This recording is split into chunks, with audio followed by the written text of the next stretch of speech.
Hello guys, this is your friend Shinobi Addict 2.0 and we are back with a new fanfic.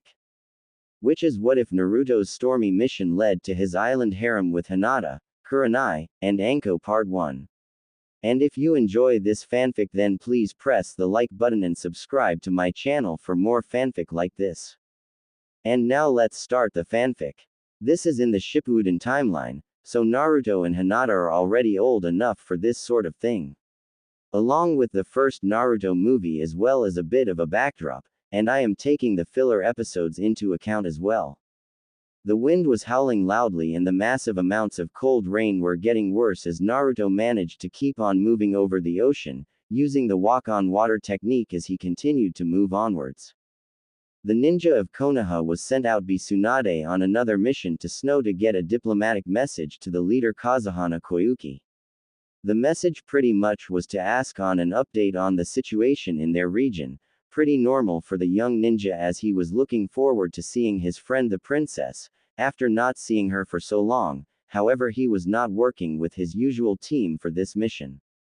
Sakura was currently working with Tsunade and Shizune on some new cases. Sai was too busy getting used to making friends, and the blonde was not in the mood for the silent boy's antics. He might not always get along with Sai, but they were at least not at each other's throats. Though how the rude Anbu was dealing with the amorous attention of Sakura's friend Ino was something that made him very curious. Kakashi was filling in for the deceased Asuma to lead Shikamaru, Choji, and Ino, and Yamato was also slated on another mission.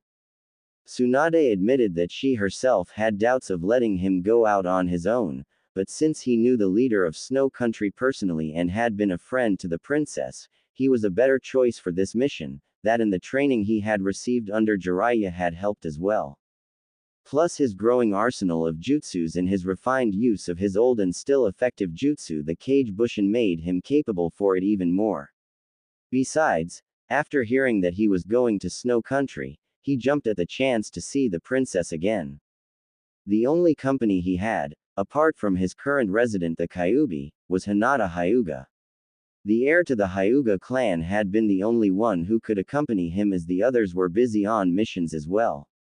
Hinata's cousin Neji was with his team of Rock Lee, and Tenten and Guy on another mission. Shino had family business to attend to, and Kiba was currently on a special errand with his family. Therefore, Hinata was the only one who wanted to ask if she could go with him.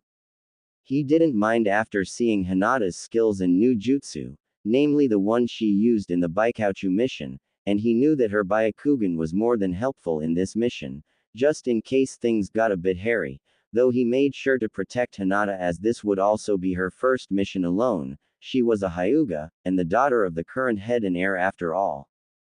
The last thing he wanted was for Hinata to be harmed. He knew that she could stand up for herself, but she was a good person and a friend to him as well. Besides, he doubted that either Neji or Hinata's father Hiyashi was in the mood to find out she was harmed, and that was one thing he was not in the mood to happen. Of course, this didn't mean that he was blind to how much Hinata had changed since he had last seen her. She had grown a lot since then. It was only after a better inspection that he recognized her quickly before she once more fainted. He never could figure out why she always acted like that when he was around, which was why he was somewhat surprised that she wanted to go with him on this mission. But right now, he had other concerns. The boat they were taking had suddenly been hit by a massive storm while on the way back to Fire Country. And during the said storm, he and Hinata were helping the sailors when one of the sails was badly torn up by the fierce winds. However, before they knew what happened, a massive wave struck the ship and sent Hinata off the side. He quickly rushed into the waters to get her and he managed to save her. However, the waves had taken them away from the ship and here he was right now, walking on water and carrying the shivering Hyuga heir on his back, hoping that before they were knocked off the boat, that they were near land. Darn it, if I don't hurry up and find us a place to hide out from this storm, we're all in trouble. The container for Kyuubi moved on as fast as he could in the sea and it was then that his resident spoke to him via mental link. Hey Kit, if I'm not mistaken, there's a pretty large island just north of here. That's the best place right now. If you get there, It'll be a good spot to lay low for a while. You sure about that, Kyubi? Considering our situation, we all don't have much choice right now. Besides, the sooner we get out of this rain the better off we all are. Not to mention the girl with us, if she doesn't get dry soon, she'll suffer hypothermia. Naruto knew that, as he could tell that Hinata was shivering and she kept on mumbling his name. With the Kyubi guiding him, the blonde ninja was relieved to spot the island that the Kyubi told him about. The island was very large and appeared to be filled with trees and small hills, plus several taller ones, and a mountain as well. The young man made his way there as fast as he could, and when they reached the island, he quickly began to search for any form of shelter from the storm and thankfully spotted a nearby cave. Wasting little time, he managed to reach the cave and put Hinata down on the floor, and in a place away from the wind that was now howling outside. Naruto-kun, it's so cold. Hang in there, Hinata, I'll do what I can. There's got to be a way to keep her warm. I know fire would help, but I can't leave her alone like this. Kit, use your chakra to warm her body up for now. How do I do that? They didn't teach you that in the academy. Were you? Oh, never mind, just follow what I say and she'll be fine. Naruto followed the Kyubi's instructions and began to use his normal chakra to spread warmth on Hinata's body slowly. His hands were moving over Hinata's wet clothes in form, and with some time, the still tired young teenage girl was not shivering very hard and seemed to be calmer. It's working, Kyubi. She'll be all right, won't she? For now, but we have to get her out of those clothes of hers. They are still wet, you'll have to take them off of her. Are you nuts? She'll clobber me if she finds out. Kit, she's unconscious and we have to get those clothes off of her either way. She can't stay in wet clothes or else she'll get sick. Besides, in case it might escape your attention, both of you are the only ones here on this island. But, no buts, Kit. Either take them off or she gets even worse. The chakra warmth will be enough for now, but she still needs to get dry. Naruto sighed and began to take Hinata's trademark jacket off of her and then her pants and sandals, along with her kunai pouch. To his eternal relief, the Hyuga girl wore a thin bodysuit underneath the fishnet-style clothes that all kunoichi wore, and for that he was happy, as he was spared the idea of seeing. Okay, best not to go there. I heard that, Kit, but we've got other things to worry about. We'll have to go out and get some wood and flint to build a fire. I'll keep you warm and I'll show you how to dry the wood and how to make a fire. But I can't leave Hinata like this. We're not going to be gone long, Kit. Now let's haul and get that firewood. Naruto reluctantly went out of the cave and began his search for any firewood on the island, and thankfully the place that he was in had a good supply of dead trees and dead leaves as well. The Kyubi instructed him to gather all that he could and bring extra wood to keep the fire going all night. As soon as he was done with that part, he made his way back into the cave and was happy to note that Hinata was still breathing and seemed all right. The Kyubi sensed her chakra and further assured his container that his companion was fine. She's fine. Now let's get that fire started. Use the same trick I taught you before, but make the chakra hotter this time. The ninja did what the Kyubi asked, and sure enough, the wood was dry, and with the leaves as well. The leaves became the fuel as Naruto used his own kunai to start the fire with the flint he had been able to find. He then fed the fire and got a good-sized fire going. The cave was now lit in fiery orange and the heat was already beginning to fill the cavern. The Kyubi then told Naruto to use the leftover wood to make a hanger pole and hang his clothes to dry them, along with Hinata's. Naruto did that and soon his clothes and Hinata's were being held up to dry. He however insisted to the Kyubi he keep his pants on. The nine-tailed fox shrugged and then decided to tell the blonde ninja that now was the time to get some cover for himself and Hinata. The blonde was a bit confused, but the Kyubi was already issuing commands and he had to follow them for Hinata's sake. The duo went out, and with the Kyubi providing warmth and instructions, he was able to gather several large branches from the trees, namely the palm trees. As they went back, The Kyuubi then instructed Naruto to use the leaves to cover himself and Hinata, and he then told Naruto to make a bed of dry leaves and place Hinata to them to keep her warm. The young ninja did so and then thanked the Kyuubi for the help. The fox merely snorted and went back to sleep in the cage it was held in. Naruto gulped a bit and went closer to Hinata since he still needed to provide some warmth, though he was still hesitant about it. Hinata, however, was not going to be denied as she seemed to sense his presence, and she quickly moved closer to him and snuggled up to him and spoke in her still sleepy state. Naruto-kun, it's so warm now. Naruto gulped as he covered both himself and Hinata with the palm leaves and looked at her as she seemed to fall into sleep, as the warmth of the fire burned on. In the firelight, her pale skin seemed to take on a coppery hue and her dark hair seemed even darker. Plus her face was more well defined by the flames. That and the fact that Naruto wondered why he was suddenly acting this way towards Hinata. He had always thought of her in the past as shy, timid, and weird, but those thoughts softened over the time he had spent with her, and he was already 15 nearing 16. His time growing up and training with Jiraiya for several years finally began to rub off on him as he began to appreciate the female form more. At times, even if he knew that it was henge, he would look at Tsunade more intently, and also at Sakura since she had indeed changed a lot since he had last lain eyes on his old teammate. He even reacted the same way seeing Koyuki again, and he learned that it was a natural thing, but this was the first time he felt this way about Hinata. He, however, decided to put those thoughts aside for the moment as he felt sleep claim him. And before he knew what was happening, Hinata snuggled even closer to him as she began to dream her own personal dreams. Hinata awoke to the sounds of waves outside the cave, as she had been in a very lovely dream with her longtime crush Naruto, and it was so wonderful as it felt so real. She had dreamed that both her and Naruto were on an island and they were all alone, and she finally managed to tell him how she felt towards him, and they were.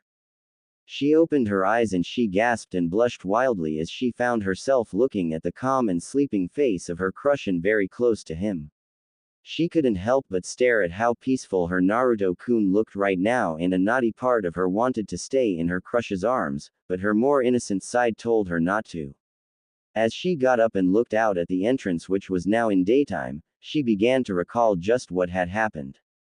She had managed to help one of the sailors hold onto the ropes when the tidal wave hit, and she had not been able to get a good grip and had fallen off to the side, but that was when she saw Naruto go after her, and when she hit the water, Naruto swam to her and carried her upwards, and all she recalled before she was made tired by the cold was being carried by Naruto on his back. Naruto-kun carried me here by himself. Hinata then noted that she was bare of her clothes, with the exception of her bodysuit and fishnet, and she blushed at the fact that her only form of covering was her bodysuit. She had noted how much she had grown over the past 3 years and a half since Naruto left the village to train under Jiraiya. She had been somewhat embarrassed when the others, including Sakura, Tenten, and Ino, pointed out how much she had grown, namely in the chest area, which was very much true, and she had gotten some stares from some of the younger men about that as well, further adding to her embarrassment. She was so deep in thought that she was not aware that Naruto was already awake and was looking at her as the sunlight was reflected back into the cave by the sea outside. Naruto noted how different Hinata looked in the sunlight, and he couldn't help but look at how different she seemed now. He got up and greeted Hinata with a smile as he normally did. "Morning, Hinata." Hinata looked and found herself staring at Naruto, and it was also when she noted briefly that he was half, and naturally, being the shy and timid young woman that she was, she quickly blushed and fainted. Naruto naturally got worried for her as she plopped back on the piles of leaves that he had used to act as their bedding. "Hinata, are you all right?" "She's fine, Kit. Just a little out of it, again." Naruto couldn't help but wonder just why the fox said that, and with such laughter as well as he could hear the fox laughing at him. "What's that supposed to mean, Kyuubi?" "Ah, well, we'll talk about that later. In the meantime, we need to go forage for food. I can bet 10 to 1 you're starving, and so is that Hyuga girl. Before we do that, We might as well see if we can find any stream of fresh water around here. Why not drink the sea water? Naruto could have sworn he heard the nine-tailed fox do a face fault in the cage at that remark, and sure enough, the Biju was not amused by that remark in the very least, as it sent back a very sarcastic and annoyed reply. Kit, I know you're not that dumb. You should know that drinking salt water is a big-time stupid idea. When have you ever seen anyone in your entire life drink seawater?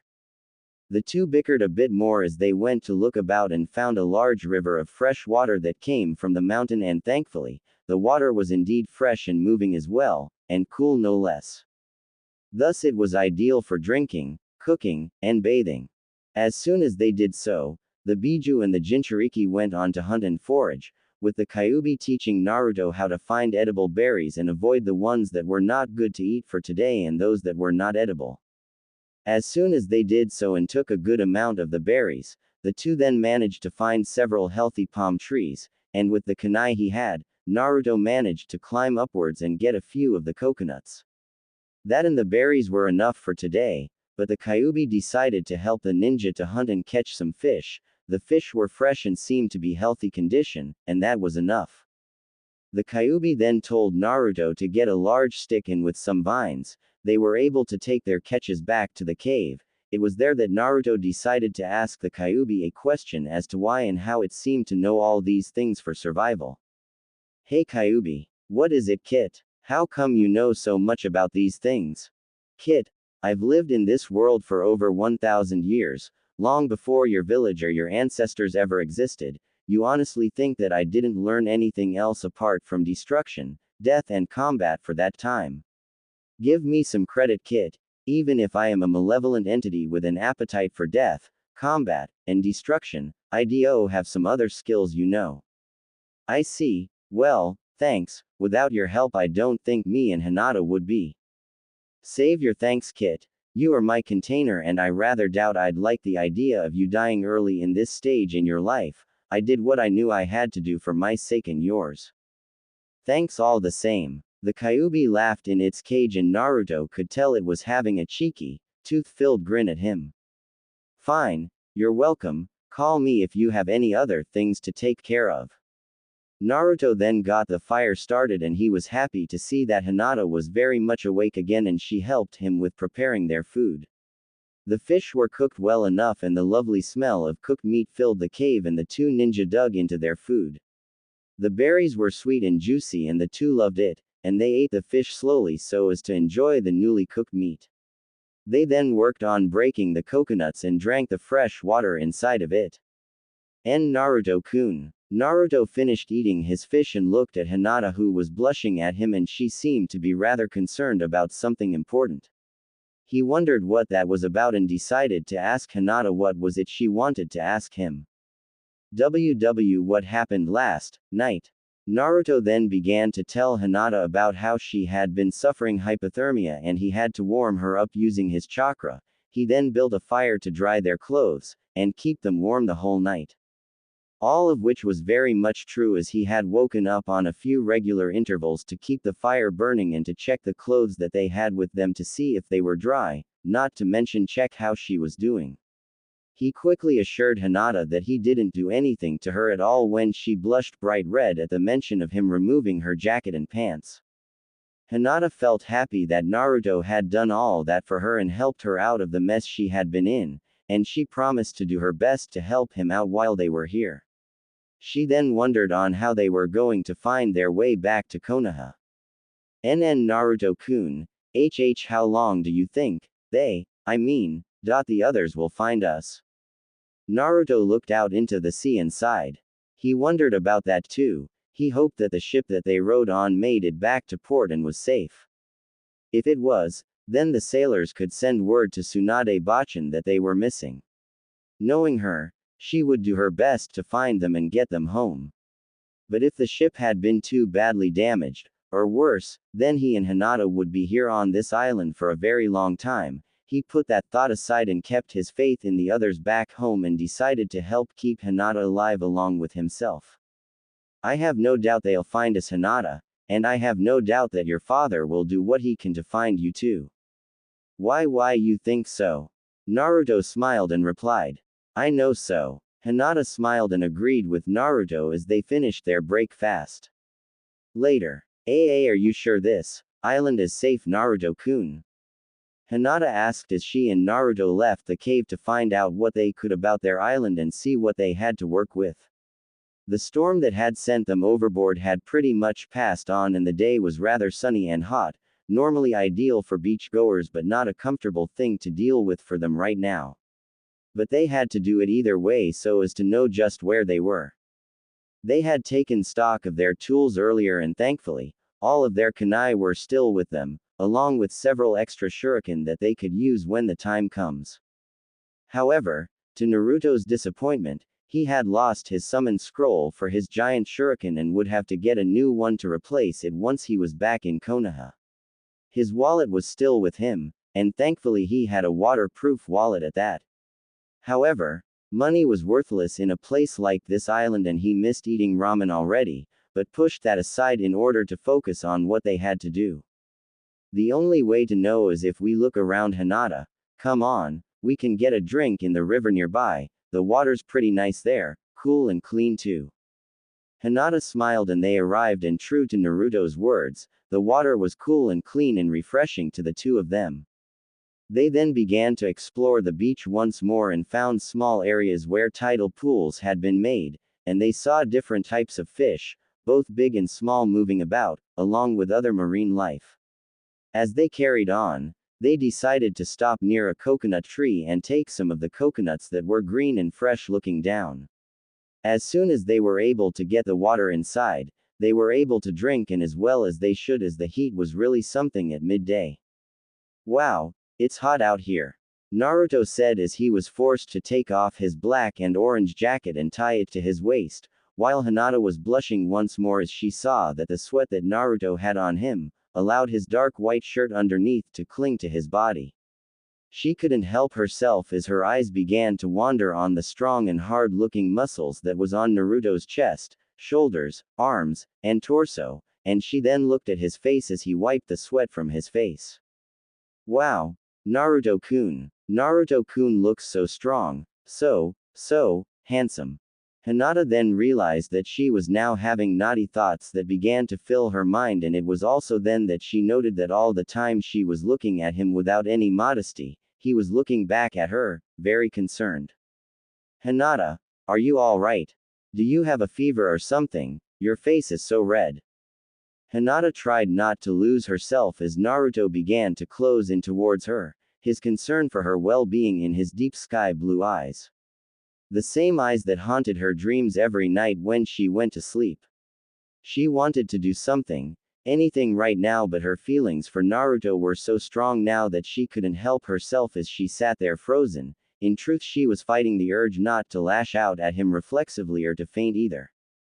Don't faint. Don't faint. Don't faint. The moment Naruto placed his hand on Hinata's forehead to check her temperature, she quickly fainted, making Naruto once more panic and try to wake her up, but Hinata was totally out of it and as she didn't respond to any of his cries for her to wake up, she was still out cold.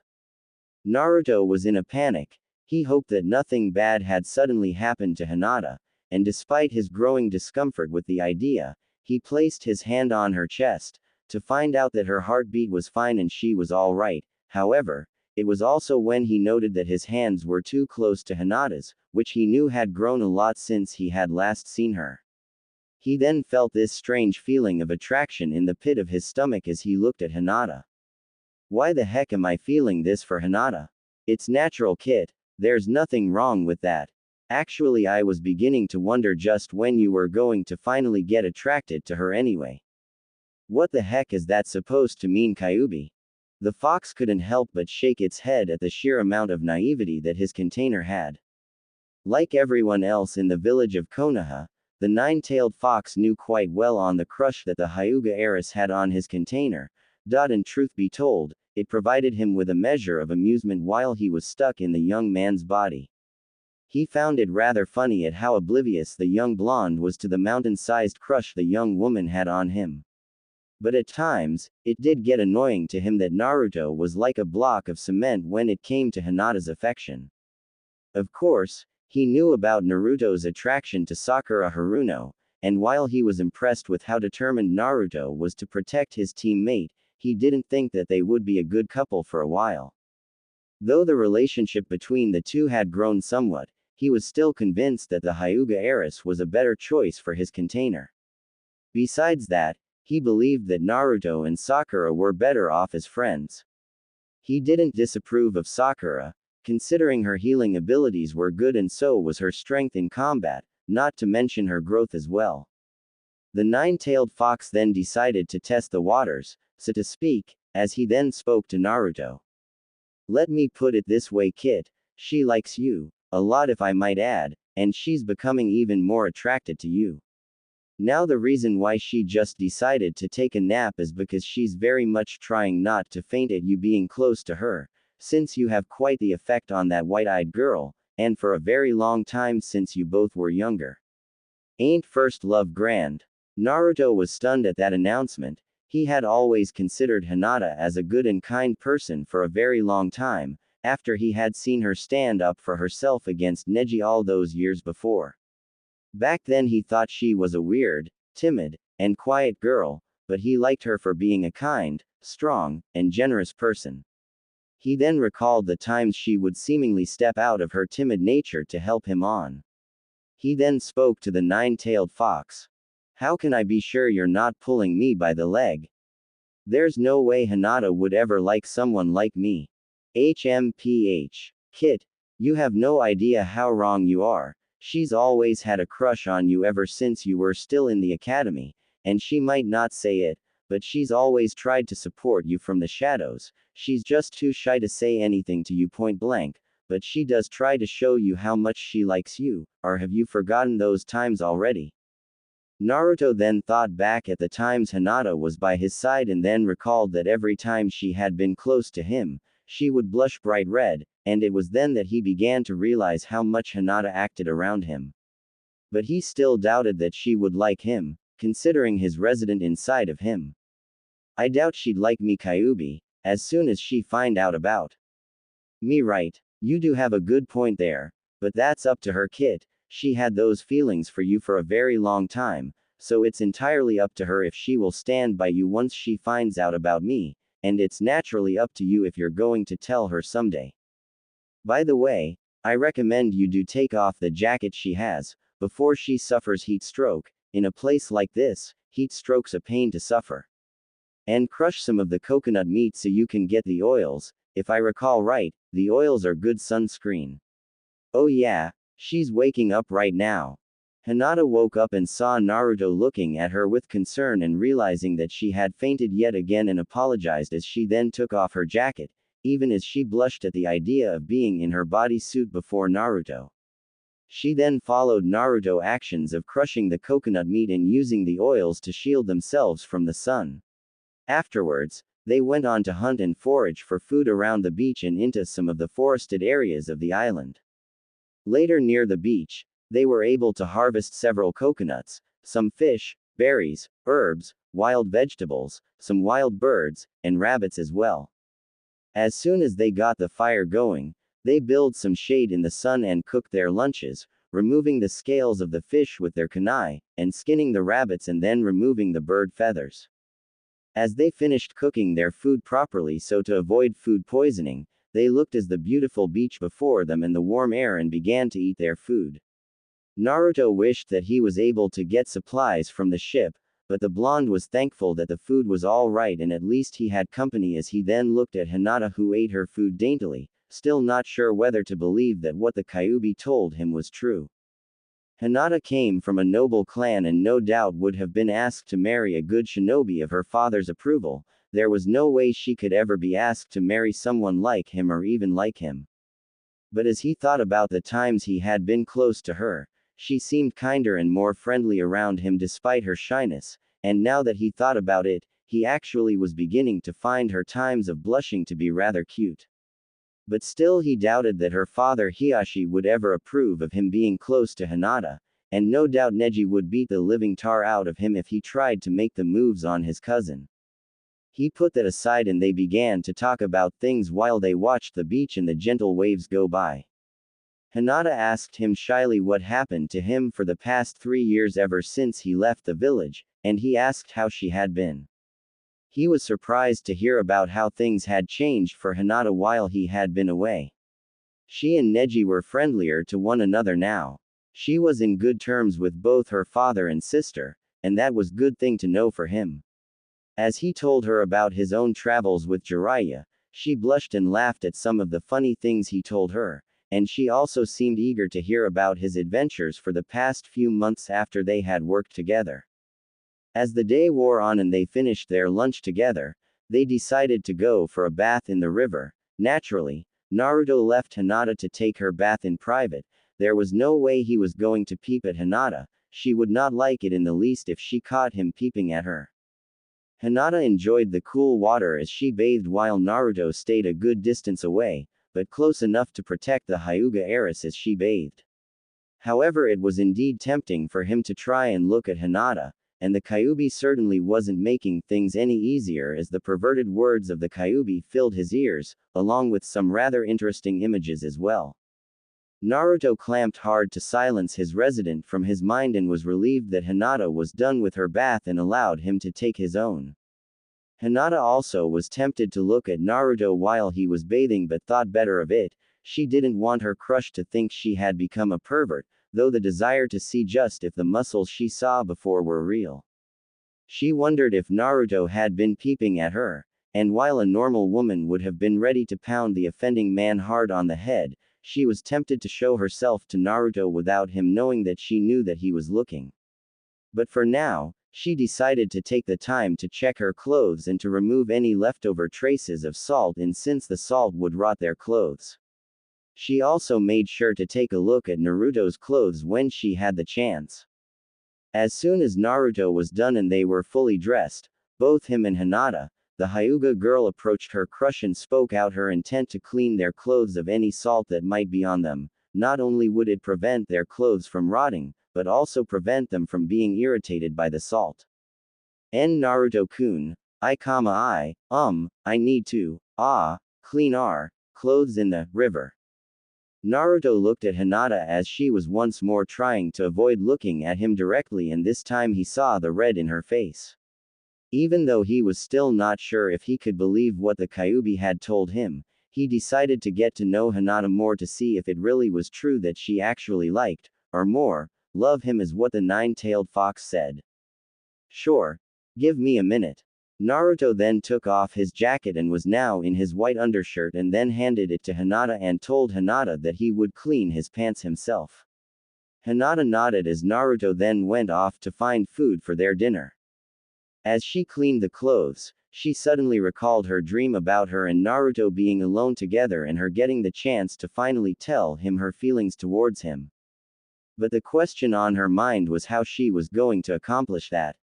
But she was very afraid as she washed Naruto's jacket. She was afraid that Naruto would not say anything and deny her long-time affections for him, and that hurt more than any of the pain she had felt in the missions, because Naruto's denial and refusal of her feelings would be a wound in her heart.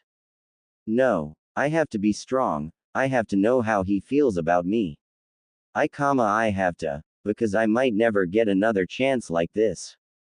Later, as she finished cleaning Naruto's clothes and her own, the white-eyed Hyuga met up with Naruto, who managed to find more food, in the shape of berries, fruits, nuts, fish, and even a wild pig. The two worked hard and cleaned themselves up after they were done cleaning their food near the river. As they were done and cooked their food as the sun set, they took the time to watch the sun set down and then began to eat their food, all the while talking about their respective travels and missions before they met each other again. As night fell, Hinata used her Byakugan to look for any sign of incoming ships at the edge of her line of sight. She had been perfecting her skills with the Byakugan under her father's training and that of her cousin Neji as well, and though she still couldn't see very far, it was enough. They then gathered a lot of firewood to make a signal fire, since once Hinata would catch sight of a ship, he could light the signal fire and they would be rescued.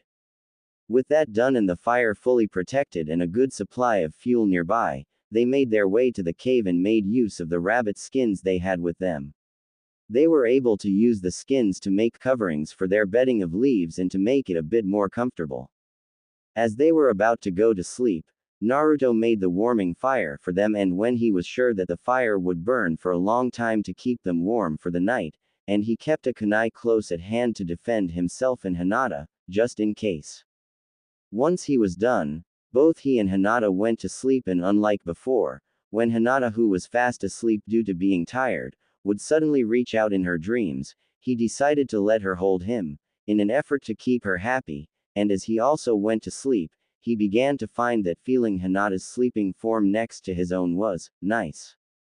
In the back of his mind, in the prison that held the Kyuubi, the nine-tailed fox couldn't help but snicker at what he was seeing. The next day, the two stranded ninja then began to get into a routine. When they woke up, both of them hunted and foraged the island for food and water, along with keeping themselves clean and ready for rescue. When there was enough light, Hinata would use her Byakugan to look at the horizon to see any ships nearby, while Naruto would keep the signal fire ready for lighting and replaced any wet fuel and firewood with fresh fuel and allowed the wet firewood and fuel to dry out and to be used again. If Hinata didn't find any ships, then they would immediately work on getting their food and drink for their meal, along with deciding to train while they were on the island to have something to do. Hinata learned the Kage Bushin technique when she was in the academy, and under Naruto's direction, she was able to use several of her own clones to train herself to better her use of the Byakugan and her taijutsu, while Naruto trained with thousands of his own Kage Bushin to keep himself at the top of his own game. Naruto had learned about the memory technique associated with Kage Bushin and used the skill well when he trained, making sure to check himself for any mistakes with his own fighting style. Once they were both done with their training a few hours later, they took the time to rest and clean up with a quick dip into the sea and then washed up in the river, enjoying the cool waters from the mountain on the island. As soon as they were done, they cooked their food and ate their lunch. As they did so, they mostly kept away from the sun while using the oils from the crushed coconut meat to keep themselves from getting sunburned and heat stroke as well. All the while Hinata began to slowly become more open to Naruto and told her more about herself as she realized that the only way she could ever become closer to her crush was to be more forward to him. She hoped that what she was doing was all right, and she was happy that Naruto would talk back to her, but one question, apart from his feelings towards her, lingered in her mind, and was the question of why he was always being treated with suspicions by the other villagers for a long time. Even though they became more accepting of him, there were still those that mistrusted him. She never knew why this was the case. Naruto was already a highly skilled ninja and such a kind-hearted young man, why do others still treat him badly? However, she was still too shy on the subject, just as she was still too shy about asking him his feelings towards her. But she was willing to try. Naruto himself marveled at Hinata as they spent time together. He began to wonder at just how strong Hinata was now, compared to her past self. Sure, he still thought of Sakura while they were together, but his normal thoughts about being intimate with Sakura were being replaced by thoughts of being with Hinata. He began to look at Hinata and she seemed to grow even more attractive to him as well. He was however still cautious as he was still not sure about the truth about her supposed feelings towards him. The two ninja continued to concentrate on looking for any passing by ships, and they continued to train with their respective skills and weapons. Until Naruto decided to ask Hinata a favor. Hey Hinata, can I ask you for a favor? AAAFFF favor. WWH what SS sort of favor? Naruto-kun. Naruto saw the bright blush on Hinata's face and her twiddling of her fingers, and he finally found her actions to be very cute and nice to see. He however decided to keep himself objective and decided to ask Hinata what he had in mind. Would you like to spar with me? Hinata gasped at that. SS spar with you?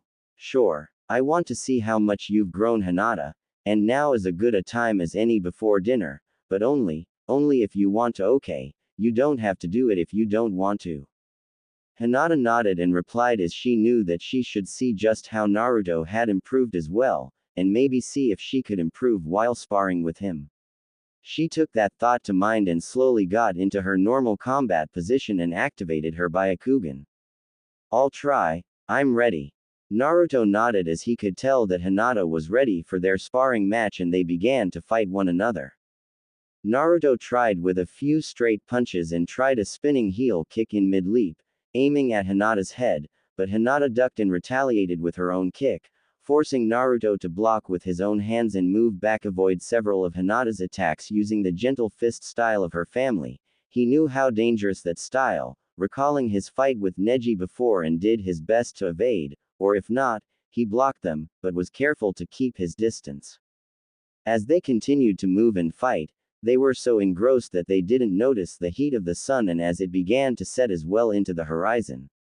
Hinata had to admit that she still needed to improve on a few aspects of her gentle fist as she dodged and blocked some of Naruto's kicks and punches, and she was amazed at how fast he could move. When she had seen him fight in their missions together, he wasn't as fast as he was now.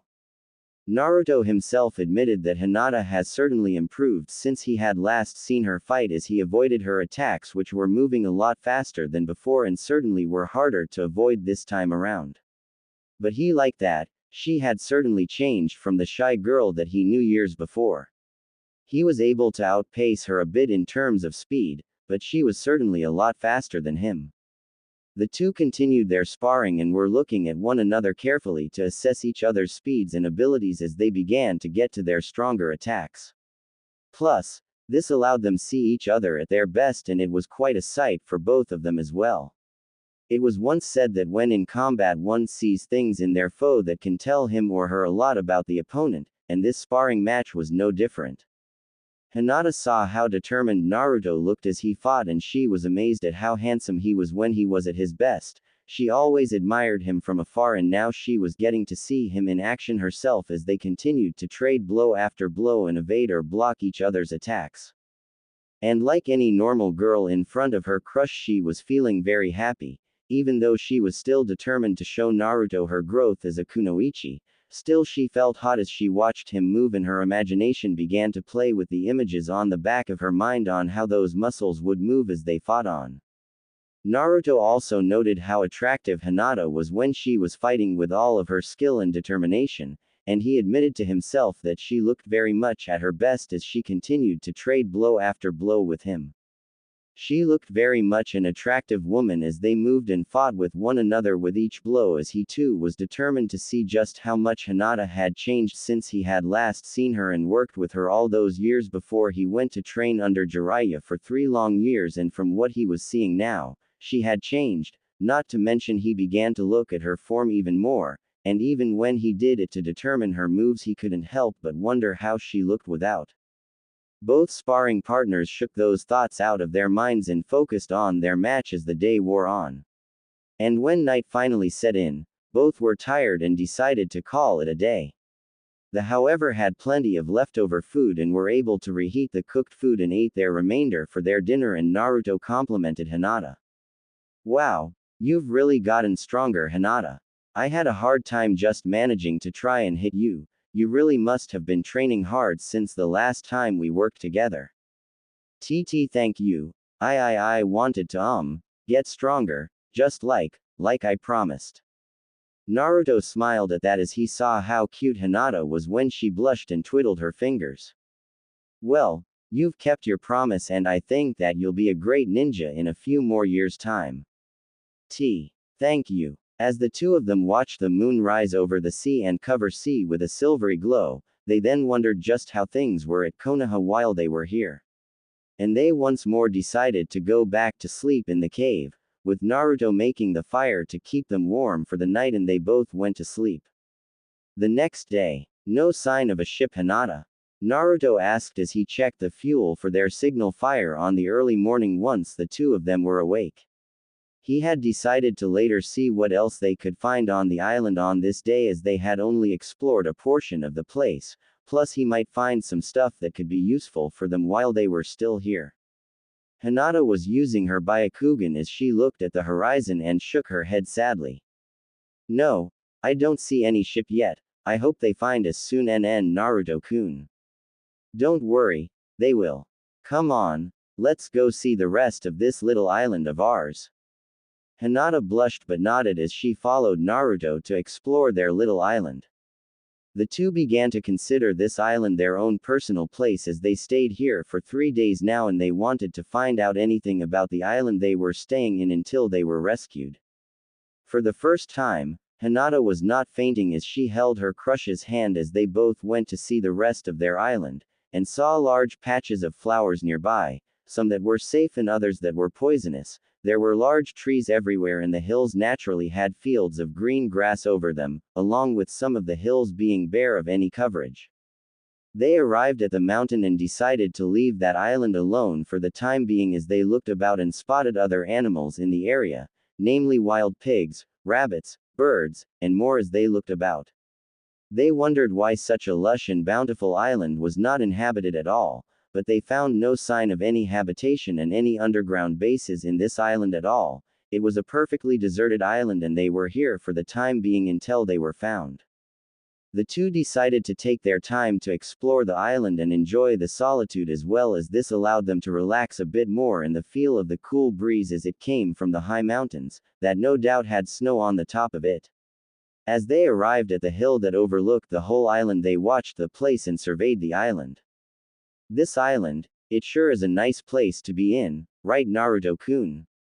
Yeah, makes me wonder why no one decided to build a small home here. This place would have been a good retreat.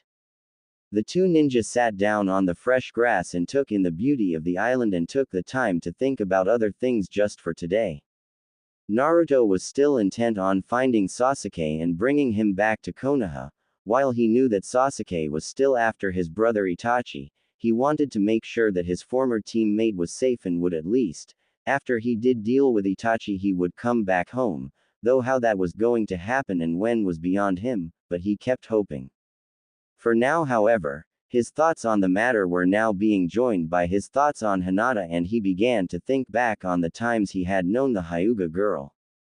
He began to recall the times they had been together, from the Chunin exams, to the missions he had been with her, and when they had worked together to find Sasuke one time, and in each instance he began to see that Hinata indeed cared for him and was really a great friend, and also, maybe more, but he still was not sure how to tell her about his resident guest. They then foraged and hunted for their food and after they were done, they cooked their food and began to have breakfast. As they ate, Naruto then decided to at least talk to Hinata to finally answer the question that he had about if she did have feelings for him in a very important sense. But he made sure to put that off until he was ready, for now he wondered how things were at Konoha. Back in Konoha, the situation in the hidden village of the Leaf was far from perfect as the rains that fell on the village kept everyone indoors, and the storms that were there were really making movement hard. And one particular situation made things a heck of a lot worse for the people involved. In the Hokage's office. Damn it. When will this blasted storm clear out of here already? Tsunade was furious as she looked at the latest weather report and the fact that it was still unsure just when the storm would end and the skies would be clear and the sea safe enough to send out a rescue party for Naruto and Hinata. The Godime was not very happy at least 2 days before when she had been told that Naruto and Hinata were lost in a massive storm that hit the sea and their ship that was already bound to return to port. In fact, she had been outright worried sick for Naruto and Hinata. She might have a brave and tough front and always being critical and serious, but she does show deep sympathy for those close to her, and most of all for Naruto, which was far from surprising as Naruto had been the one who broke her free from her past and allowed her this chance to make things right for herself and to honor both Dan and Nawaki. Naruto reminded her greatly of the two most important people in her life, and the thought of not being able to find him, all because of the fickle weather, was already eating away at her patience. Hinata had already improved well from before, and like everyone else who knew Hinata in any degree, she knew that it was due to Naruto that the former shy and quiet genin had reached the rank of Chunin, and had helped ease the tensions between both Hyuga families, and that was a good thing as well. She knew that others were also worried about the fates of the two missing people. And even the villagers wondered just where the two had disappeared to and when they would be coming back. Already various types of rumors were circulating about their fates, and some of the rumors were either mildly or hysterically humorous and cute, to downright wrong and far-fetched. Everyone in the village, including her, knew about Hinata's long-term crush on the blonde loud-mouthed ninja and container for the Kyuubi, and even though she had her doubts about Naruto finding out about the Hyuga heiress crush on him of all people, she couldn't help but wonder at the possibility that while they were alone together, he might finally get the message, but considering how dense the blonde ninja was at times, that might not happen. She sighed as she looked out once more at the dark sky over Konoha, and at that same moment, Jiraiya walked in, along with Shizune, the perverted hermit sage, trainer of Naruto, and naturally her only remaining teammate now that Orochimaru had died after Sasuke killed him, sighed as he also looked out to the rain. Still no change. Not a damn thing. The storm over the entire fire country's still too dangerous for any ship to go out right now. The perverted hermit's side was also worried about Naruto, not just for the fact that he made a promise to train the boy, but to make sure that Akatsuki never got their filthy hands on him and the Kyuubi. He didn't want his former student Namikaze Minato and Kushina Uzumaki, who were Naruto's parents, even if they were dead, to think that he was going to let their son die out there alone. The only silver lining the perverted hermit could see was the fact that Hinata was with Naruto. Like everyone else, the perverted ninja knew for a fact that Hinata had a mountain-sized crush on his star pupil, and he was eager to see if Naruto would finally get it on with Hinata. He had nothing against Sakura, and he knew for a fact that despite her temper with Naruto's perverted nature on occasion, she cared for him too much to let him be harmed, now that she knew the secret burden he had carried all his young life. However, despite the closeness the two had, he doubted that a very serious relationship would spring between the two. Friendship between them was enough for now. He then smirked a bit and spoke. I know for a fact that Naruto is safe and alive, and with him taking care of Hinata, things are going to get interesting indeed. What are you talking about this time? I'm thinking that maybe the two of them, well, you know what I mean by that, so why should I explain that to you? Tsunade got up her desk and glared at her perverted teammate. Even if she was entertaining the idea herself, she still doubted that Naruto would actually notice Hinata crush on him, even more so that Naruto and Hinata would even consider eloping. Are you trying to be funny, Jiraiya? There is no way that will ever happen between them. And how can you be so sure about that? Tsunade glared at her teammate and fellow Sannin with a glare as the two of them were getting ready to butt heads with each other over something. They had done it many times when they were still kids and when they were already grown-ups as well. Shizune also knew that to be true, and she was already standing aside as her mentor and her teammate began to glare at each other. There is no way that Naruto would ever decide to make the moves on Hinata. He's still too dense to even notice that she's head over heels in love with him, and you know it. Oh really? Well then I say that you're wrong. There's no way what you have in that perverted mind is going to happen at all, Jiraiya. Really? Care to bet on that? Tsunade was wary about this sort of thing as she had betted a lot of times and lost, but she also knew that if she ever won, something bad was going to happen. She knew that to be true as she had won the lottery on the day that Gaara had been kidnapped by Akatsuki, and that told her that something had gone wrong, and she was right as she had dispatched Guy and his team to aid Naruto and the others. And the help came right on time, as well as they were able to help Naruto greatly. Even if Gaara had died, he had been brought back to life by Chio and Naruto, and that was enough. Fine then, I'll take that bet. I bet that if I am right and Naruto and Hinata don't elope, you don't get to peep at any of the women in Konoha for the next 6 months. Fine, and if I win, then I get to do my research uninterrupted by either you or the Anbu for the next 6 months as well. Deal? Deal. Elsewhere, in the Hyuga residence, a lot of things were happening as many servants and family members were deep in their work. Some, however, were praying for the safe return of Hinata back to Konoha. They had grown quite close to Hinata and fond of the heiress, including Hanabi, Hinata's younger sister. She had begun to idolize her big sister, and she was the one who would always ask when they could go out and find her big sister. Hiyashi was not very happy with these turns of events, and he hoped that the storms would pass soon so he could be reunited with his eldest daughter. He had long ago treated Hinata the way he did, not because he didn't love her, but because her kind and shy nature, plus her tendency to give up in the past made her very vulnerable. In fact, he had been keeping tabs on Hinata for some time, even without Kurenai's knowledge, as he wanted Hinata to grow and be strong, but despite his actions and attitudes towards her, she didn't seem to have that drive to become stronger. Until Naruto Uzumaki came into her life, that is. He, like all the elder ninjas, knew about the nine-tailed fox in the young blonde ninja which was sealed into him by the fourth Hokage. Like the others, he followed the order of the third Hokage to never tell anyone in his family about what happened, and he naturally had a healthy amount of fear for the demon. But he had to admit that the young boy who was the container for the nine-tailed fox was far from being the demon others thought him to be.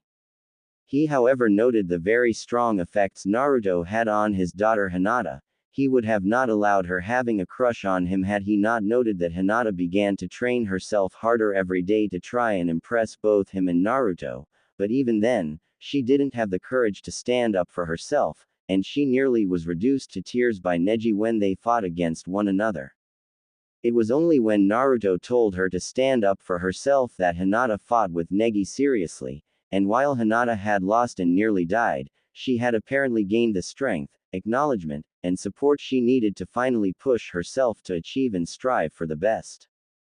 He noted that very well, and despite not showing it, he approved of her change of attitude, and after the Baikouchu mission, he was happy that she was now more confident in herself and was willing to fight real opponents and to strive to make herself truly a Hyuga. That also allowed him to finally be a father to her, and thankfully, their relationship had been mended, all because of Naruto. It wasn't just his daughter who was changed by Naruto, but his nephew Neji as well. Long ago, he had been at odds with his twin brother Hisashi, Neji's father, since Hisashi was of the branch family. And as such, his nephew had grown to hate and resent him and his family, even if they were indeed related, and that hatred grew when Hisashi took his place when he had killed the ninja that tried to kidnap Hinata. To see that Neji was very talented and strong was a great surprise to Hiyashi, and to see him defeated by Naruto, and where Naruto told him that fate can be changed and to quit thinking that everything is predestined, gave him the chance to finally tell Neji the truth of why his father died. He couldn't blame Neji for not believing him when he gave his nephew his father's last letter before he died, and how he might harbor hatred still, but his defeat by Naruto's hands and the truth of his father's choice made Neji change, and for the first time, Hiyashi chose to train Neji himself, and as head of the Hyuga family, he had the authority to do so as well. And when he had a chance to speak to Neji after he recovered with his battle with the Sound Village ninja Kidomaru, who had discovered the Byakugan's weakness and nearly killed him, he was impressed that Neji confessed that he now understood what it was for his teammate Rock Lee, for Hinata, and for Naruto to face a foe who was stronger and deadlier than them. If it hadn't been for his defeat by Naruto, who told him that anyone could change their destiny, and himself realizing that he had to truly prove that the Hyuga clan was the best of the best in Konoha and that he still had the chance to win, he admitted that he would have truly died that day.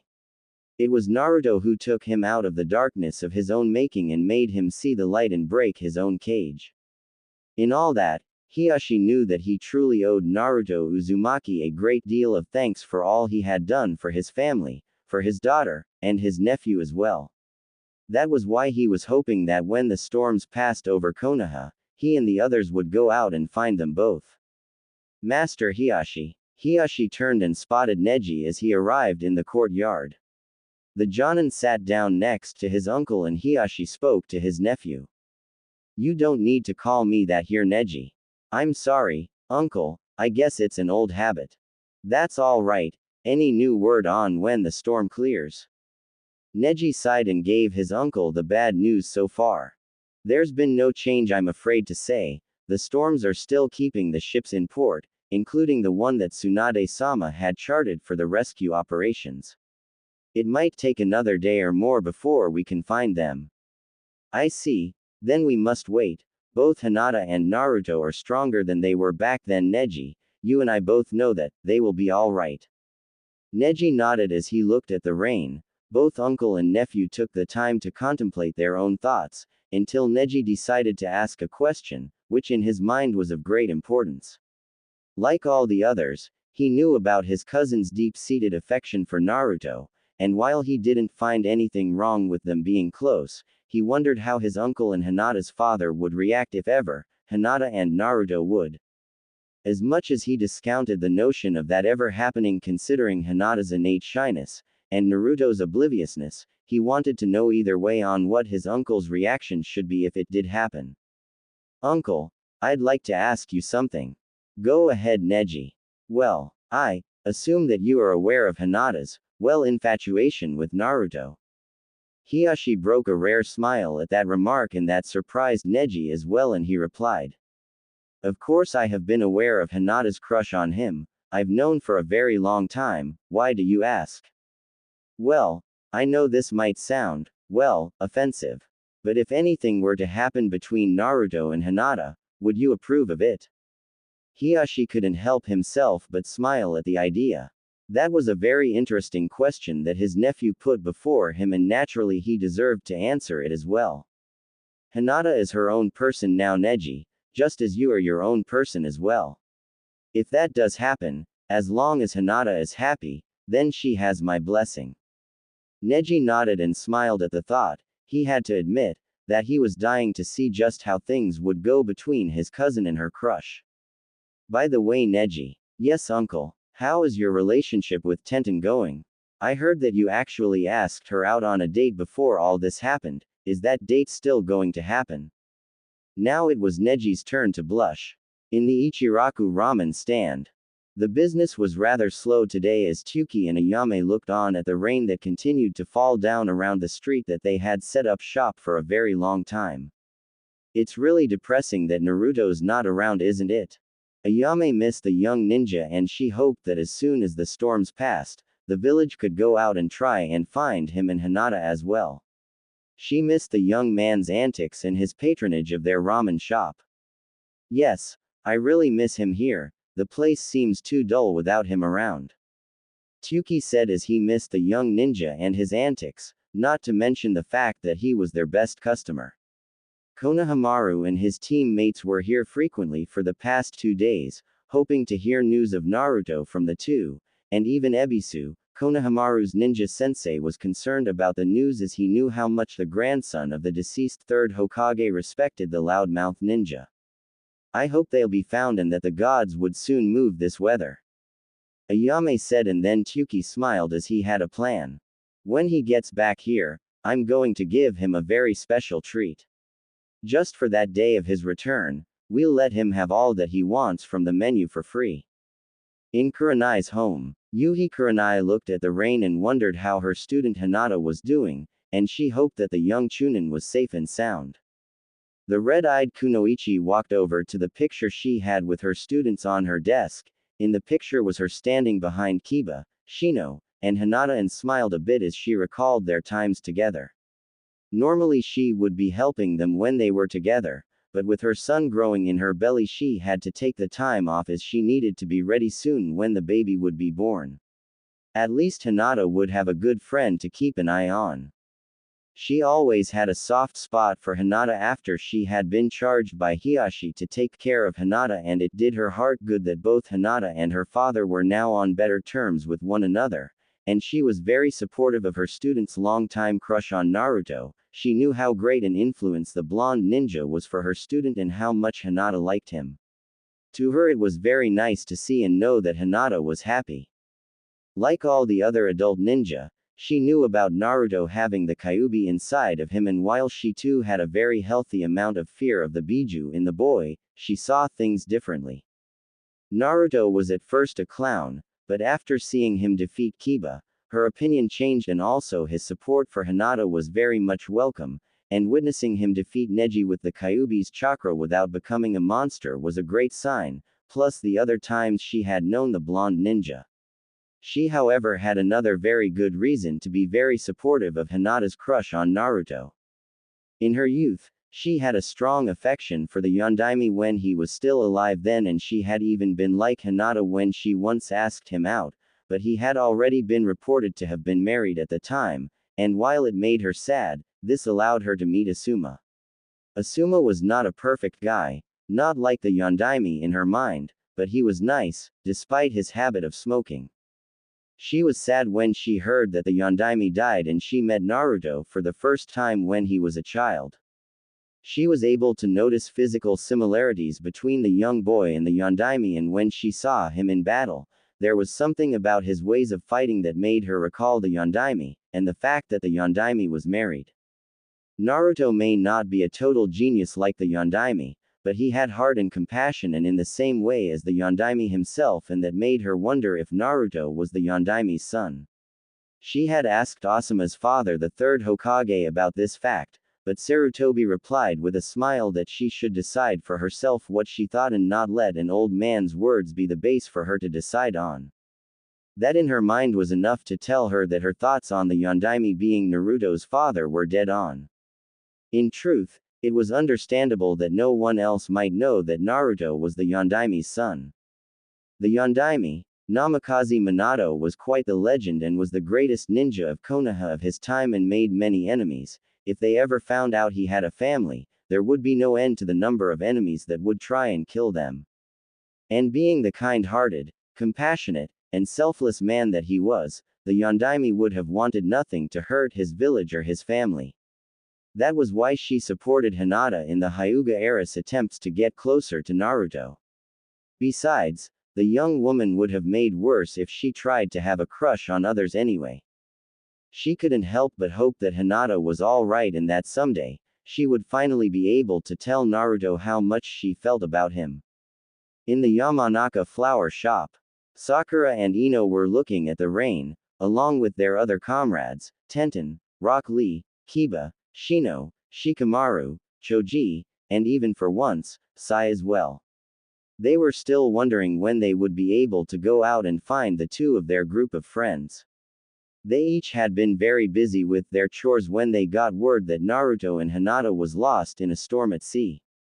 The second Sakura heard that, she became very worried for her teammate and friend, as she and Naruto had gotten closer ever since they began to work together again.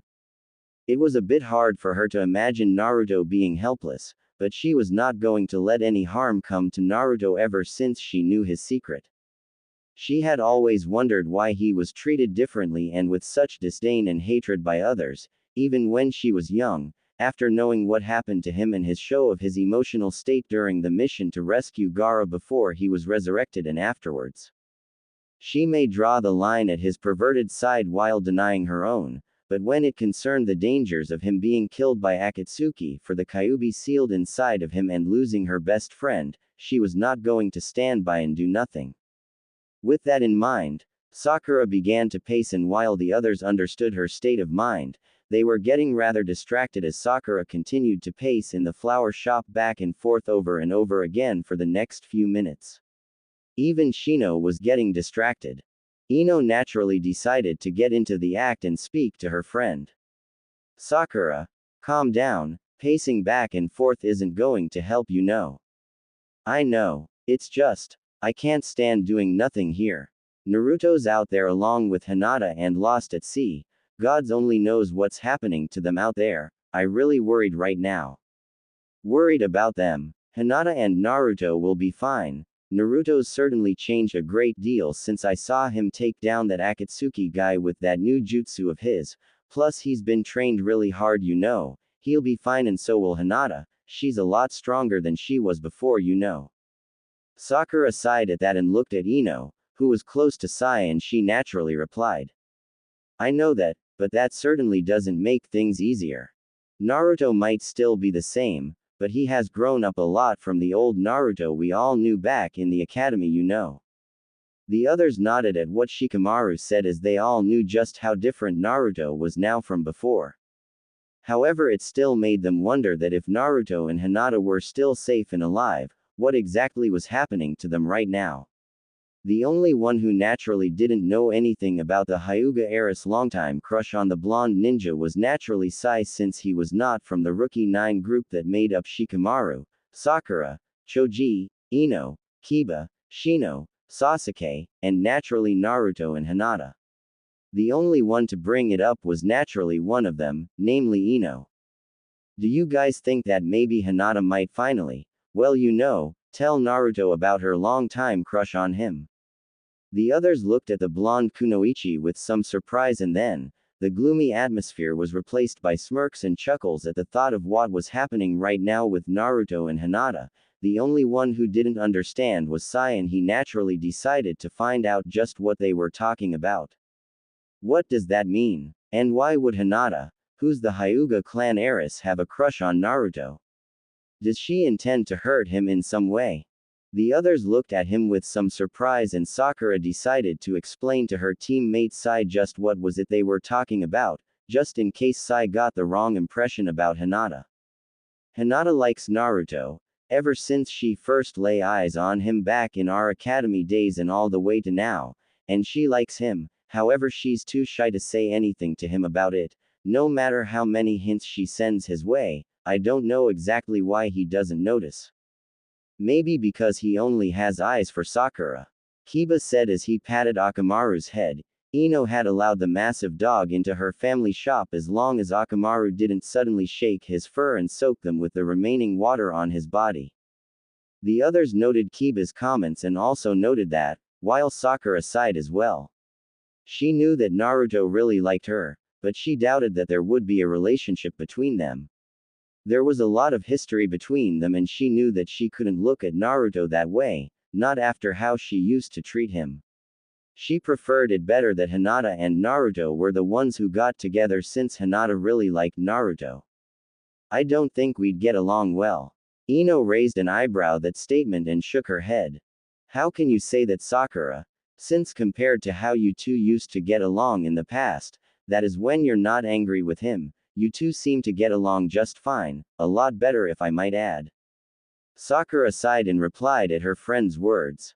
Maybe because I guess that since he never talks to me like the old days, the way he used to anymore, then it's a sign that part of him is giving up on me. But I think that we will always be friends, but I think, not in the way that Naruto might want us to be. The others thought about that and decided to drop the topic about the relationship between Sakura and Naruto. Seeing as it was not going to be something they were willing to talk about themselves, however, that certainly didn't mean that they were not going to talk about the relationship between Naruto and Hinata, as they each traded stories on the subject. Kiba and Shino would talk about their missions with Naruto and Hinata in company, and even Sakura would trade one of her own, that is until Sai decided to ask.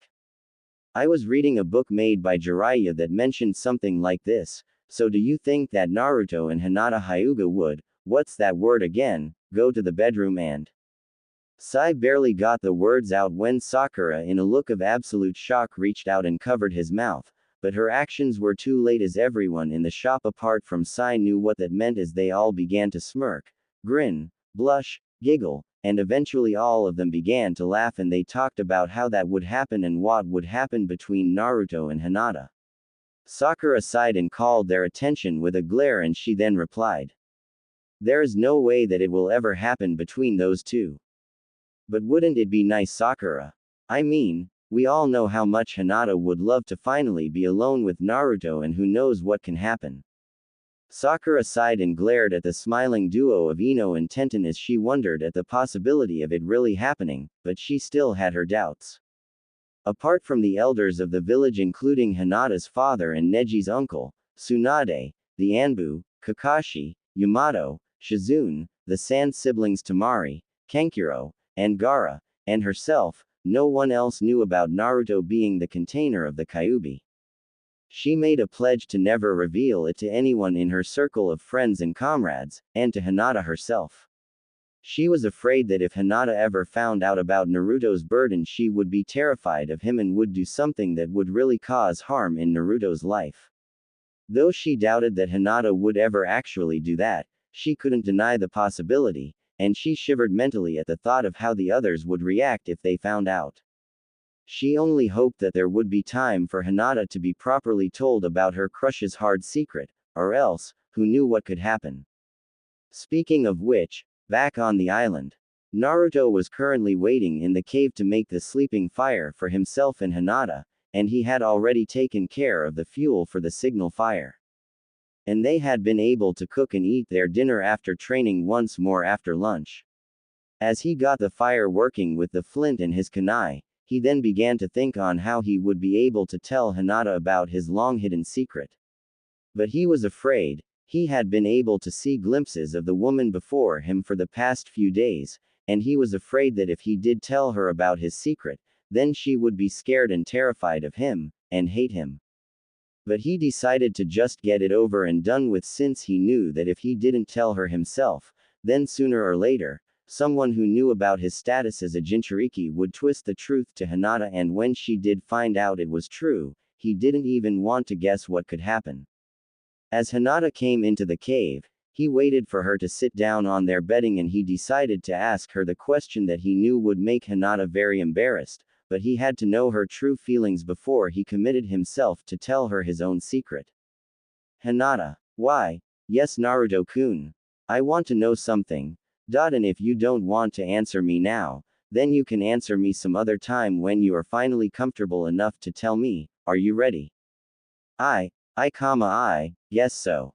Naruto took a deep breath and calmed himself and asked Hinata the question. Do you like me? Hinata blushed bright red at that and felt her heart race, as she never expected Naruto to suddenly ask her such a question. She had been hoping for the chance to tell him how she felt about him when she had the courage, but now he wanted to know her feelings towards him. She felt as if she was about to faint once more, but she decided to calm herself and began to speak. Why, you are important to me, Naruto-kun. Please, I have to tell him now. I might never get another chance. I must not faint. I always watched you when we were in the academy, when we were still genin. And I always admired you so many times. I really felt you were going to be a great ninja someday. And I always liked you, Naruto-kun. For a very long time, I liked you. Actually, I more than like you, I guess. What do you mean? Say it. Before Hinata could say it, Naruto finished it for her. Her words, plus all the times he recalled when he was with her in their earlier years and the times they had together, now told him what he wanted to know. You love me. Hinata nearly lost her consciousness and gulped loudly as she twiddled her fingers, and she felt that she was going to faint as she decided to say it once and for all. I do. Naruto looked at Hinata, stunned that the truth finally came out and what the Kyuubi had told him was true. Hinata Hyuga was in love with him, and she had just told him that in this place. All the times she had been kind to him were now making sense, and he felt relieved that he knew the truth about why she was always being kind and supportive of him, and why she was always this way with him when he was near her. Now came the moment he dreaded, to tell her about the Kyuubi. Hinata, I thank you for telling me the truth. I know, it feels better now that I've told you about how I feel, Naruto-kun. Hinata wiped the tears in her eyes that threatened to fall as she thought she would cry at finally telling her crush, and now her object of affection, about how much she loved him. But I don't think that you would want me. But I do love you. I really do. I'm not lying about that. I know, you could never lie to me, but I want to tell you something that might change your mind about me. What do you mean? Hinata, do you know about the Kyuubi? Hinata knew about the nine-tailed fox and how it had attacked Konoha years ago. She had been only a baby at the time and had heard stories about how the beast killed many of the people in Konoha and nearly wiped the village out. The Kyuubi was nearly able to destroy Konoha had it not been for the Yondaime and his noble sacrifice of sealing the Kyuubi and giving up his life. Then the village of Konoha would have been wiped out, but what does that have to do with Naruto? I know that it nearly wiped out the village years ago, but that is it. Naruto gulped and spoke slowly as he recalled the time he found out the truth about himself. Hinata, did you ever wonder why the villagers hated me and treated me the way they did? I did before, but why did they do that? Why did they hate you? Because Hinata, the Kyuubi was sealed in a male baby in order to stop its rampage in Konoha, and that baby grew up to be treated like a monster, like the Kyuubi, though no one told others why. Do you understand me now? Hinata didn't understand it at first and was very much confused, but when she began to recall how others would look at Naruto and she could hear their whispers and comments about him, it didn't take long for the Hyuga girl to put two and two together and realize just why Naruto said that he would tell her something that would make her change her mind. Naruto-kun, you were that baby. Naruto nodded slowly as he placed his hand on his stomach, the same place where the nine-tailed fox resided in his body. And he continued to speak to Hinata. I found out about it when I was fooled by Mizuki to steal the sealing scroll. I was angry when he told me about using me to steal the scroll for his own ends.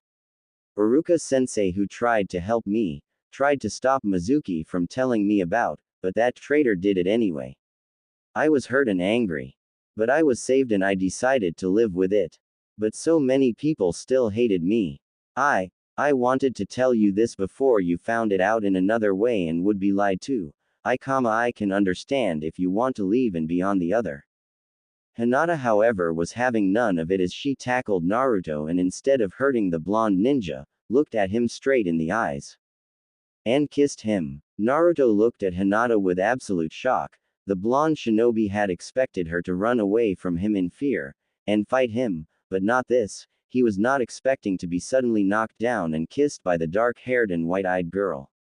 He couldn't help but react as he slowly stopped resisting and kissed Hinata back. Hinata was shocked by what she learned about Naruto and she could understand why he said that she would change her mind about him. But she was not going to change her mind. Naruto may have the Kyuubi inside of him, but he was not the Kyuubi. Naruto was a human being and he had a heart and he had emotions, and he was a person who was strong and brave. He had done so much and he was kind, compassionate, and gentle. He was not a demon in her eyes. No matter what, she saw him for who he was, and that was a great ninja, a great friend, a great ally, and her beloved. The truth about him may have caught her by surprise, but she was not going to change her mind about Naruto, her Naruto-kun. As she broke the kiss, Naruto tried to speak to her. Hinata, why are you? Because I love you, Naruto-kun, and I mean it. But what about? You may have the Kyuubi inside of you, Naruto-kun, but you are not the Kyuubi. You are you, no one else. I love you for who you are then, and I love you for who you are now. The truth may complicate things, but I won't change how I feel about you, Naruto-kun. I love you now and always. Please say that you love me too. Naruto couldn't help but blush and feel his heart beat even faster as he could see and hear the truth in Hinata's words. She loved him, even if the Kyuubi was inside of him, she still loved him, and the feelings that simple truth had unleashed were amazing to him. And this time he was confident of his answer. I love you too. Naruto-kun. Naruto then smiled with a perverted style. And I'm going to prove it too. It's time, ladies and gentlemen. Naruto got up and both he and Hinata sat on their bed covered with the soft and sweet-smelling leaves, which they covered with rabbit skins that they were able to sew together with thin but strong fiber in their kunai. He looked at her and marveled at the coppery hue the fire gave her and made her eyes glow. With that in her blush, he reached out and kissed Hinata gently and slowly. This made Hinata moan as she began to kiss him back with equal fervor. The Hyuga girl couldn't help but feel her body become alive as she savored the taste and feel of her beloved's lips on hers. She had dreamed of doing this for a very long time, and now her dreams were coming true. Naruto had been reading a lot of things about love-making, and in fact, he might not have told anyone this, but he had been able to finally get enough material on how to actually make love to a woman, but he kept in mind that while he had some idea on how it was done, he wanted this to be perfect between him and Hinata as she was his girlfriend now, and they were going to make love to one another. In truth, he had dreamed of doing this with Sakura, but now, it seemed to be more right to him to be doing this with Hinata.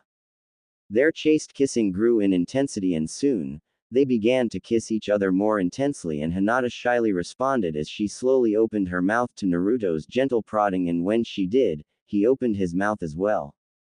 The Kyuubi container then slowly licked her teeth, making Hinata moan and when Naruto placed his tongue into her mouth gently tempting her to do the same, she nearly fainted on the spot.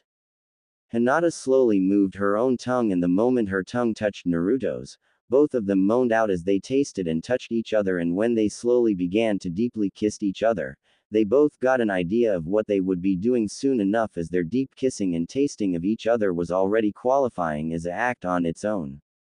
As they broke their kiss, they began to slowly disrobe one another, with Naruto removing Hinata's jacket and Hinata removing Naruto's own jacket as well. They did so and then removed their inner clothes, with Naruto managing to find the special latch that held the upper portion of Hinata's body suit together with the lower piece. It didn't take very long for the two ninja to finally be able to see each other. And they both liked what they saw. Hinata blushed brightly as she looked at her love's body and admired the muscles that were in his body. She looked at his face first, marveling his sky blue eyes and the strong but handsome features on his face. Even the whisker-like marks on his cheeks didn't detract his features in the least in her eyes. Her gaze traveled down to his chest and torso, marveling at the muscles she saw there, testament to the years of training that her long-time crush and love had been through all his life. She then admired the muscles in his arms and then his hands, relishing the thought of them touching her now form. She then looked at the seal that showed to her where the nine-tailed fox was contained and wasn't afraid of it at all. In fact, when she looked at it, it made her admire how brave and strong Naruto was for bearing the burden that he had been given as a baby. Naruto also blushed as he was now able to see Hinata and it was quite the sight as he took in the smooth and soft cream white look of her skin. There were some scars here and there, but they hardly detracted the picture of female beauty before him as he stared at her face, the smooth and soft lines of her features and her eyes with the Byakugan, and her dark long hair. His gaze went lower to her chest and he admired her. They were larger than when he saw them in her clothes and Naruto admitted that given a few years, Hinata would have been a bit of a match for Tsunade. Her however were firm looking and her deep pink nipples looked hard and very tempting to the male ninja and he looked to her lower form, admiring the smooth and flat look of his beloved's tummy. Naruto then reached out and touched Hinata's face gently, running his hands on the smooth lines of her jaw and then moved his hands to her neck, admiring the smooth softness of her skin and that the feel of her body was very nice. He reached her and blushed as she reached out to feel the fleshy orbs and he was in awe at how soft yet firm Hinata's were as he touched them. Hinata moaned loudly as she felt his hands on her. Truth be told, she was a bit worried about her as they had become rather large, and she was a bit afraid that they would attract too much attention towards her and she would be in trouble. However, the way Naruto touched her and the way he seemed to love touching them made her realize that maybe she shouldn't worry too much about them. Naruto-kun likes them, so I guess they're all. Oh. Ah, Naruto-kun. Hinata's reaction was obvious as Naruto leaned forward, knocking her back into their mattress of leaves and rabbit skins and he was now kissing and sucking her, while holding, touching, and massaging them with absolute gentleness and passion, and the feelings of her love's hot mouth and tongue on her nipples and, with his hands touching them made the Hyuga heiress moan and cry out at the sensations as she ran her hands on his back, feeling the muscles in her hands. Naruto loved the feel of Hinata's skin and he loved the feel of her soft body underneath his a lot. He looked at Hinata as she looked back at him with love and desire in her eyes. He smiled back and continued to worship her, starting with her right, making Hinata hold him to her tight as she didn't want to lose the feelings he was sending throughout her body and she was loving it all. She felt that all of her dreams and hopes had led to this one night here on this island and she was not going to give up now. Naruto then gave the same loving treatment to Hinata's left, further making the Hyuga heiress making moaning and mewling sounds that served to make Naruto even more aroused as he felt his in his pants harden even more. As soon as he was done, he gave a parting kiss and licked to both her and traced his tongue and lips on her smooth lower torso, but he also ran his hands on her body slowly, loving the feel of her smooth skin.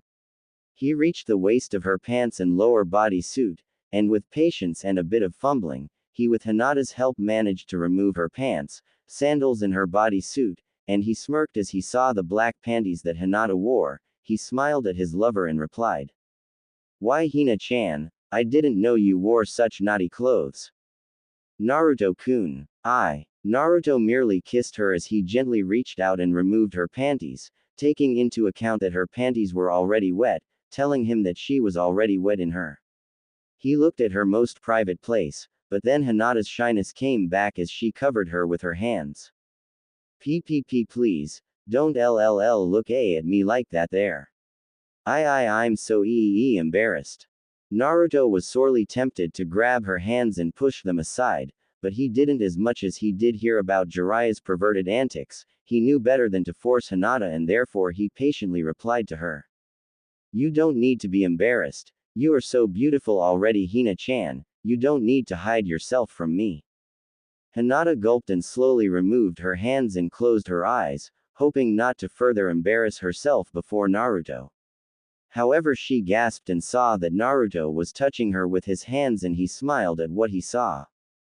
"Naruto-kun, Hinata moaned out loud as Naruto's hands parted her lips slowly as he inspected his first ever female vagina, and he marveled at what he was looking at, and before he could help himself, he picked up the sweet smell of Hinata's juices, and before he could stop himself, the urge to taste her juices hit him and he went forward and licked her, making Hinata scream out. Realizing that he might have gone too far for the Hyuga heiress, he stopped and apologized to her. "I'm sorry. I guess I went too far this time." No, you just surprised me, Naruto-kun. Please, do it again." "Are you sure?" "Yes." Naruto nodded and then went to trying out what he read in the books as he went back to licking and sucking on Hinata's, and he loved the moans and groans Hinata was giving out as he continued to taste her. He enjoyed the feel of her soft and wet and then found her clit. He recalled all that he had learned in the books and touched Hinata's clit gently. Hinata cried out and she struggled a bit as the feelings her Naruto-kun gave her were driving her crazy. This went on for quite a while until Naruto pushed his tongue past her inner lips and straight into her inner sheath. That was enough to drive Hinata over the edge as she had her orgasm. "Naruto-kun." Hinata arched her body upwards as she felt her body's release, and she felt like she was flying into the sky or floating in a pool of warm energy. She felt more alive than anything as she relaxed and fell back on the mattress and began to pant and gasp as she began to recover. Naruto was nearly overwhelmed when Hinata came as her juices flowed out of her. He lapped up as much as he could and loved the sweet taste of her juices. He then looked at Hinata as she was covered in a thin sheen of sweat caused by her orgasm. The look of Hinata on their mattress with the light from the fire giving her a glow in her face in pleasure was an image Naruto was not going to forget anytime soon. In the cage where he was imprisoned inside the young ninja, the Kyuubi couldn't help but look on as he was watching the whole event with a very interested eye. He was sorely tempted to go into this and get involved, but decided not to, out of respect for the couple. Besides, just because he was not in control of Naruto's body, it certainly didn't mean he couldn't feel the sensations and emotions the two were radiating. "Damn, finally I get to see and feel some action for a change." Naruto smiled as he saw Hinata open her eyes, and she was looking at him in a very sexy and shy smile as she slowly got up and kissed him, unmindful of the fact that her juices were on his lips. Hinata did know, but didn't seem to mind as she kissed Naruto deeply.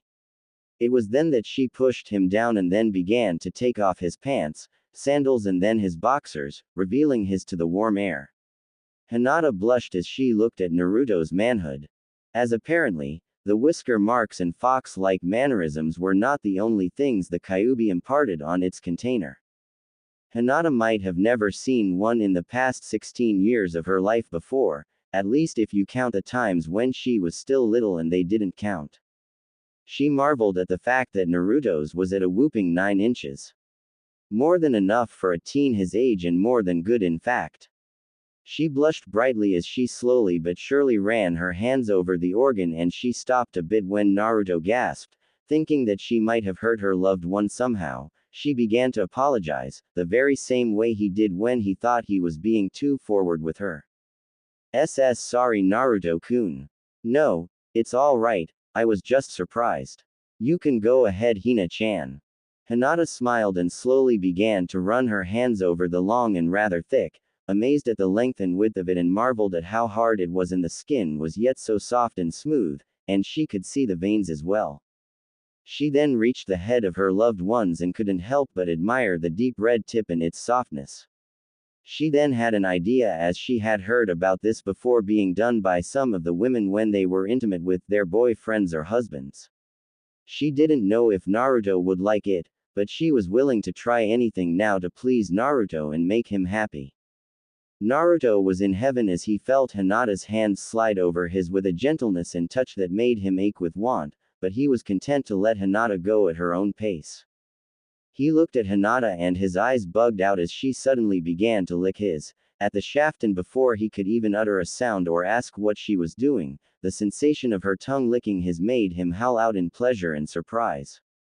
Hinata continued her actions, making Naruto moan out and offer his pleasure, making her even more determined to make him feel happy.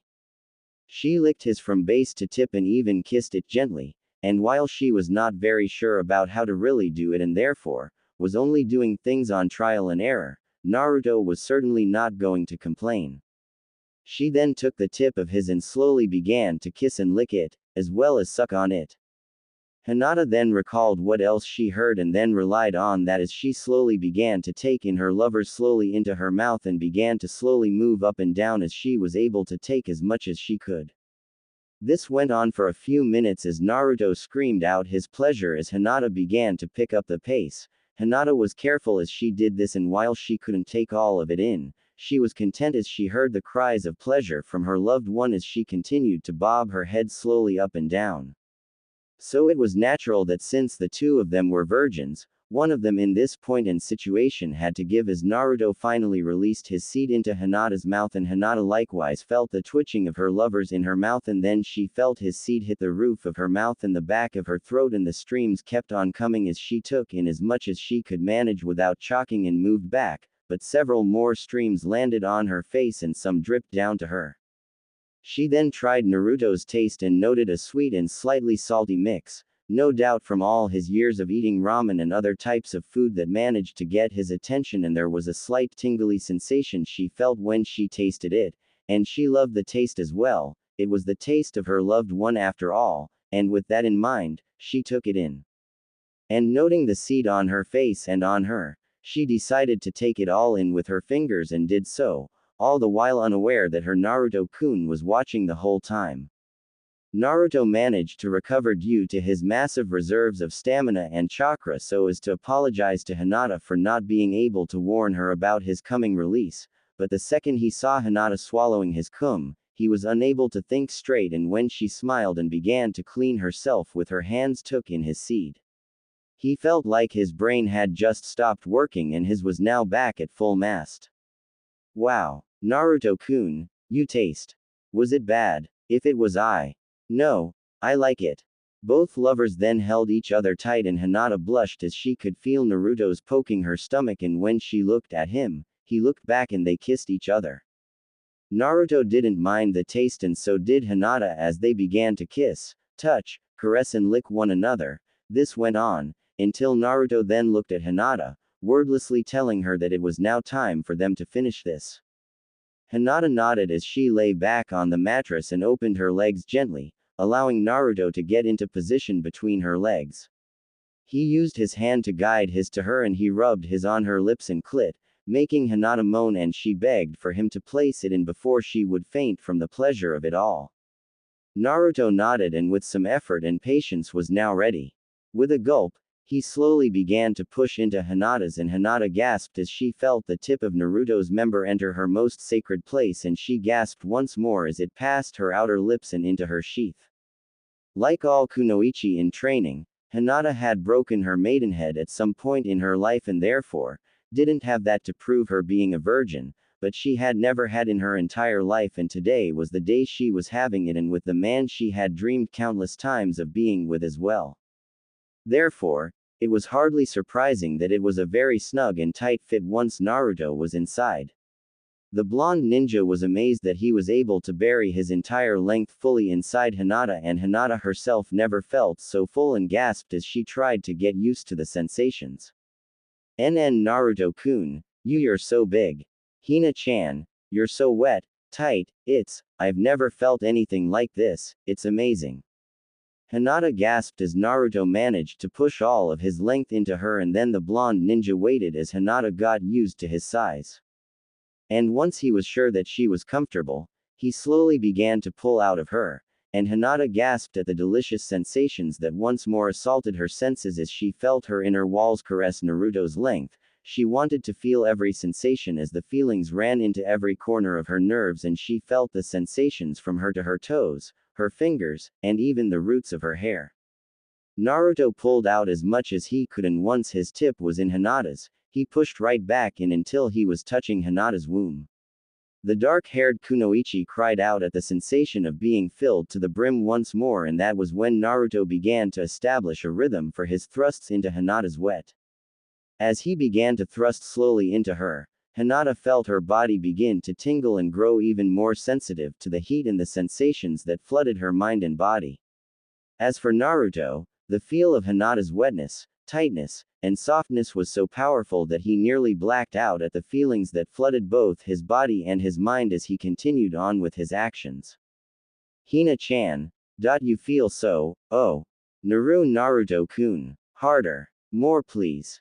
The two ninjas began to moan into each other's ears as Naruto got closer to Hinata and used all of his stamina as he continued to thrust into Hinata to bring them both their release, and they both were enjoying it without restraint, and that was a good thing for the two of them as they held each other tightly and they began to shout and groan as Naruto picked up the pace of his thrusts and then worshipped Hinata's with kisses, a few licks with his tongue, making Hinata cry out her pleasure.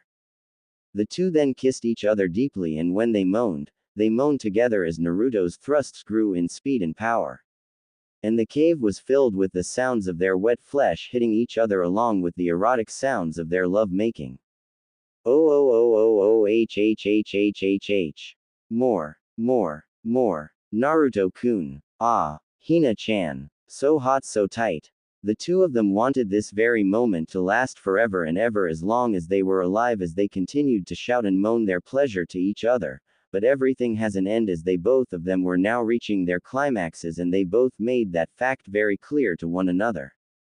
I'm going to come. Naruto-kun. Me too, Hina-chan.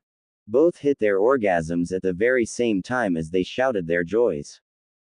Hinata cried out as she felt the very first stream of Naruto's seed hit her inner walls, and the feeling of it was very much like a bolt of pleasurable energy was flowing into her, along with a feeling of great comforting warmth that flowed through every part of her body. The first jet of Naruto's seed into her hot was followed by yet more, and she felt her milk her lovers to take as much of it as it could handle into it. Naruto likewise was in ecstasy as he felt his release, and the feel of Hinata's inner walls caressing his was exquisite as he continued to release his seed into her womb. The feel of the soft, wet, and tight walls milking his was so wonderful he was about to faint. Naruto, however, knew that until things were straightened out, he couldn't afford to have Hinata pregnant. Therefore, he learned a trick to make his seed unable to be fertile using his charka, for the sake of safety. As he did so, he slowly began to pull out of his love, and a long trail of seed followed a bit as he lay beside Hinata, who was breathing slowly in and out.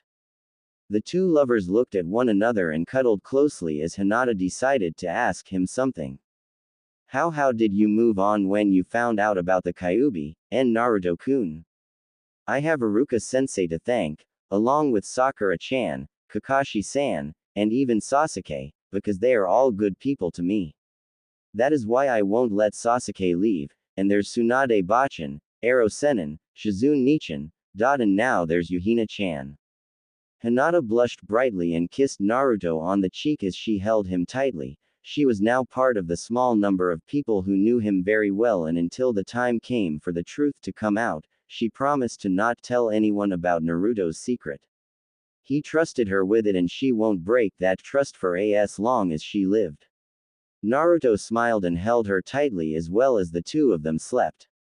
The next day, Tsunade was relieved to see that the clouds that had covered the skies over Konoha had just died down, and the reports of clear weather for the rest of the week was even more uplifting news as she quickly called Shizune to the office. Shizune arrived into the office with a smile on her face as the weather told her quickly what the Hokage had in mind.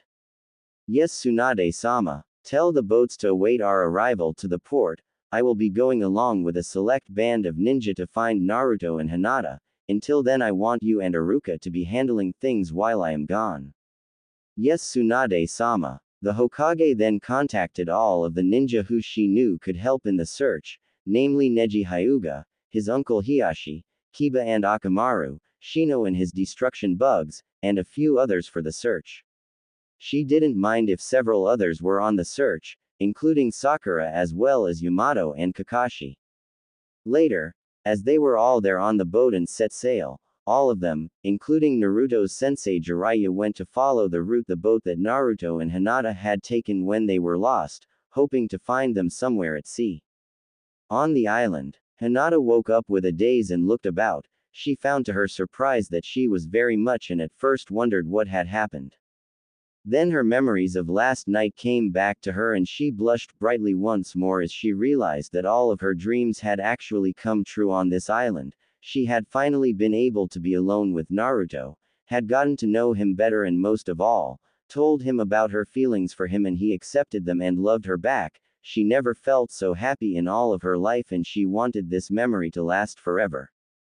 She looked at Naruto and she kissed him, and was surprised when Naruto opened his sky-blue eyes and kissed her back. They both stayed there for a few more moments and then they parted and had a conversation about what to do when they were rescued. The two then got dressed and went to the river to clean up and then managed to find some more fish, berries, wild vegetables, and some rabbits for breakfast. And as Naruto was cooking, Hinata looked out with her Byakugan to see the horizon. So Kit, how was last night? The silent response from his container and the flush of embarrassment told the Kyuubi all he needed to know and he began to laugh out loud in his cage, and then Naruto responded to the laughter as he had a sneaking suspicion about the laughter the fox was making. Don't tell me you were peeping. Are you kidding me? Of course I was, and damn, who knew you had it in you? Actually, I could have given you some extra stamina for you two to go at it for another batch of rounds so I can have some entertainment apart from fighting for a change. Do you have any idea how utterly boring it is to be inside your body for 15 years and not getting the chance to have any type of action? You perverted fox. Why thank you, I haven't been called that in a very long time.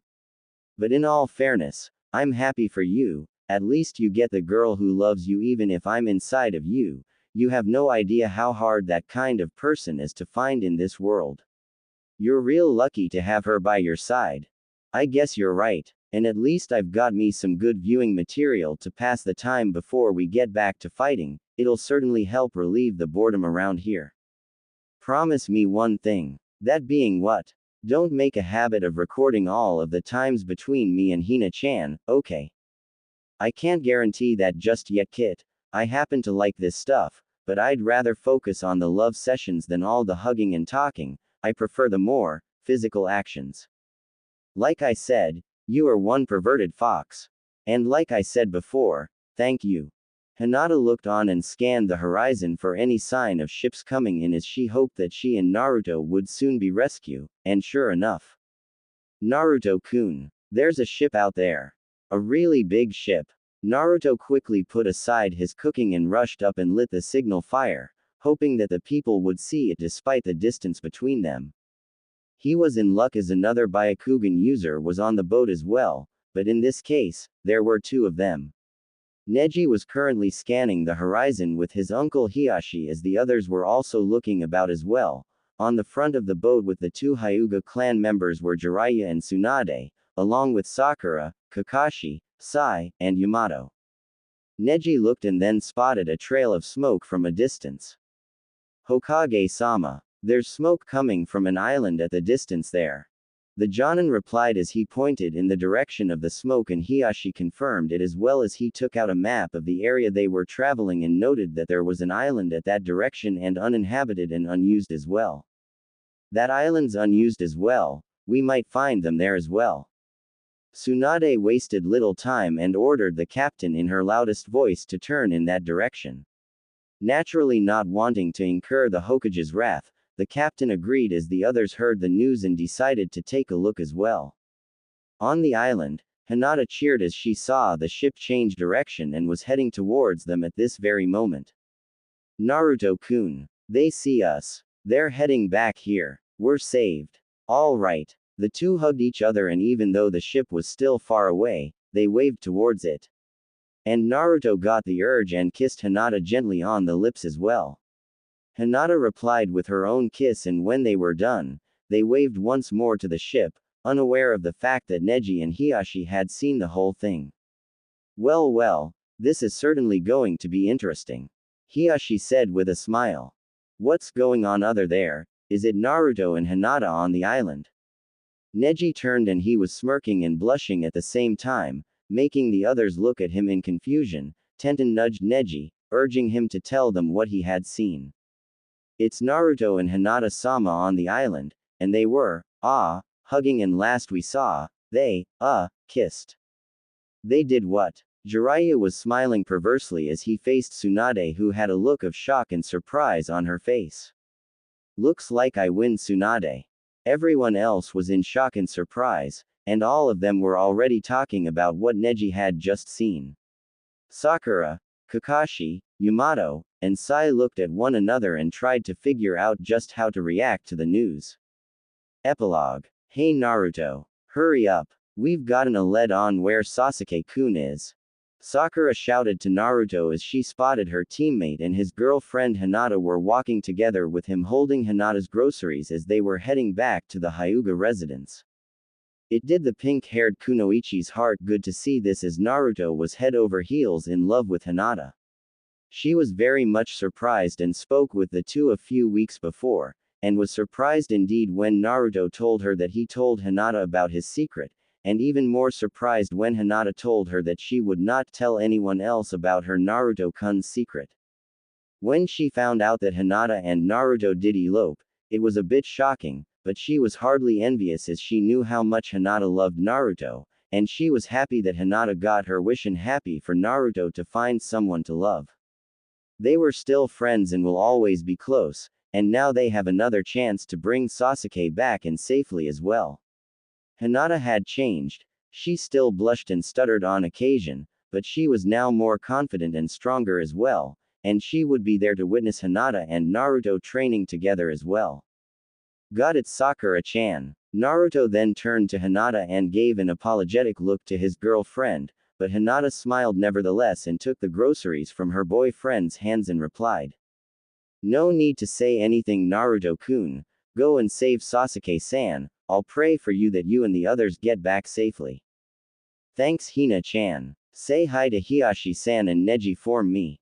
As Hinata watched her boyfriend leave, she smiled and headed off to her home. Hiashi and Neji were not angry with her, much to her surprise, and actually pushed her towards having a relationship with Naruto, and so were the others. And even Hanabi was supportive of her relationship with Naruto, along with the others of her family, and that made her feel that finally she had a happy life. As she walked away, she smiled at the sun and rubbed her belly, dreaming of the day that she could start her own family with Naruto.